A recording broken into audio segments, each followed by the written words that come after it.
Hello and welcome to this quick tutorial. So what we're going to do here is we're going to launch Unity, and we're going to have a look at just putting a little bit of 360 video into our VR project. So most of you won't end up doing this, but just to show you how it's done. So where are we? So we have made our level 1 has nothing in it. Our main menu is a 360 menu, so you can kind of walk around in VR and look at something, open the door. We had made our end credits with a puzzle sort of sequence in it, just a sort of proof of concept. So in this one we're going to just go new scene, and we're going to create an object that we can play back our video on. So the first thing I'm going to do is in this new scene is I'm going to, this directional light here, I'm going to make it a point light and set it to 0, 0, 0, and I'm going to make it white. And we'll come back to the settings for that in a little while. I'm going to take my camera and delete it. And what we have been using, just to be consistent, is not necessarily the best way to do this at all, but we've been using the rigid body FPS controller, so we're going to drag and drop that in, turn off gravity, and set all our motion to 0. So we're not going to move anywhere. It's going to basically use this for mouse look. But this is how we've set up all the other VR scenes, so we can look around, and there we are. Now, just to point out that the camera is not at 0, 0, 0, so we should probably fix that. Oops, sorry, we're still playing. And okay, let's just press play. And so we're zeroed out with our camera. Okay, so the next thing we're going to do is go to our lighting, and we don't want the default skybox, we want none, and we want our ambient color to be black. And if we go back to our camera, we're going to set our background color also to be black. Okay, so in the other VR scenes that we have made, we've used the Google VR and the prefabs, we've used the controller main, and we've used the event system, and we've also used the reticule. We've dropped that onto the camera, and then we've set that up with the GVR pointer raycaster. So but we're not going to do any of that here because we just want to watch a piece of video. We don't want the dot in the middle, a reticule that interacts. What we would probably do with this is have a script that would be very simple, that would say so wait for 20 seconds or 30 seconds, whatever the duration of our video is, and then from there, after 30 seconds has elapsed, change scene. So when you install the Google VR package, there's a kind of a sub package in it called Video Player. So it's going to double click on that and import it. So now we've got extra sort of facilities to play back VR video. And what we want to do in the scene is we want to import an FBX file. So up here in FBX, I'm going to right click and I'm going to go import new asset. And the asset that I want is this sphere here. So let's quickly show you how I made the sphere. So I made it in Blender. Did I launch Blender? We'll find out in a second. Oh, yes, I did. 2 versions of Blender. Let's get rid of one of them. Okay. So select all and delete everything.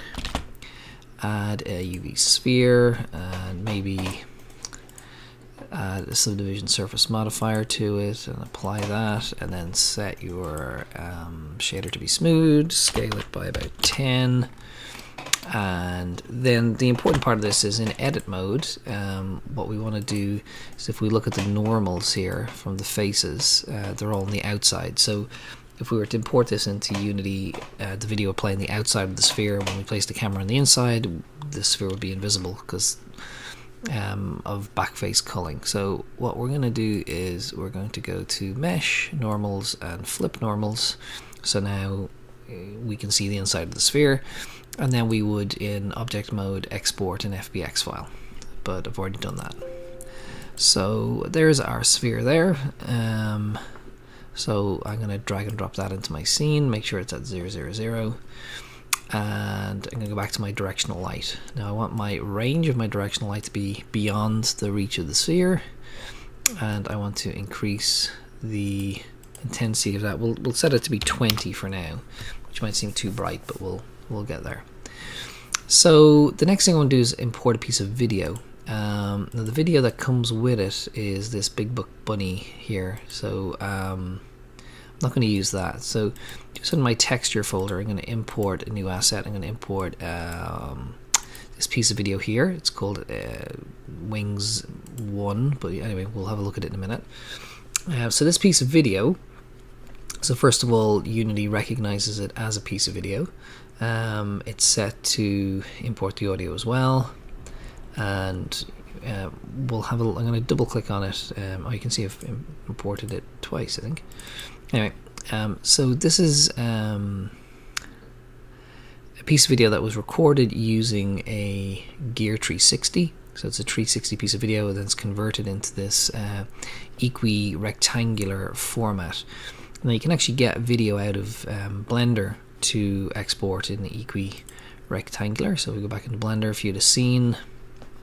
If we're looking through this camera here at our generic cube, we can select the camera, and we can, oh actually first we need to, actually I'm not sure if you can do that in Eevee. You probably can't. So we'll go into cycles and go back to the camera settings, and then we can go to the lens type, and we can go to panoramic, and then if we go to the shaded view, it'll give us all sorts of weirdness. So this is a fisheye, and this is equi-rectangular here. So the cube just looks very far away, but if we had if I just go back to my normal perspective, if I had, let's say, if I add a sphere and I put it over here, so way off to the side outside of the view of the camera, and then I go back to my camera view and change it to be panoramic and equi-rectangular, you can now see the sphere as well. So it's actually showing us a 360 view.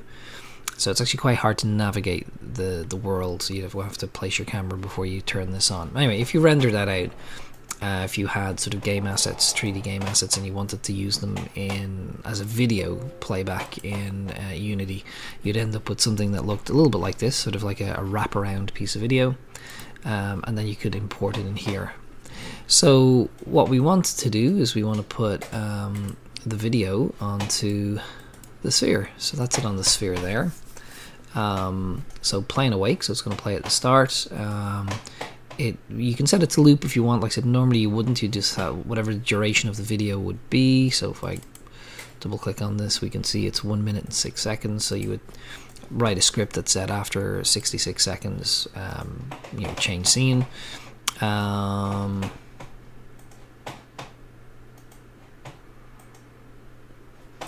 Alright, so, okay, as I look at what I've done here, I haven't actually added the video to the sphere. So let's delete that and go back to my sphere here, and let's go add. So there's a couple of ways to do this. So I can add a video texture or video player to the sphere, and then I can drag and drop this onto that, and then when I press play, it's set to manual override, and that's our video. So when we export this with a stereoscopic viewer, we'll have both kind of eyes, but we'll be able to look around and look through our 3D space. So that's pretty much it in terms of getting it to work. Like I said, the only thing you have to do is add a script for the duration. So if we were to export this now, because we've set it up as a cardboard export with VR, it'll do all the rest for us. Okay, so we'll leave it at that for now, and like I said, you'll have the option of using this in your game.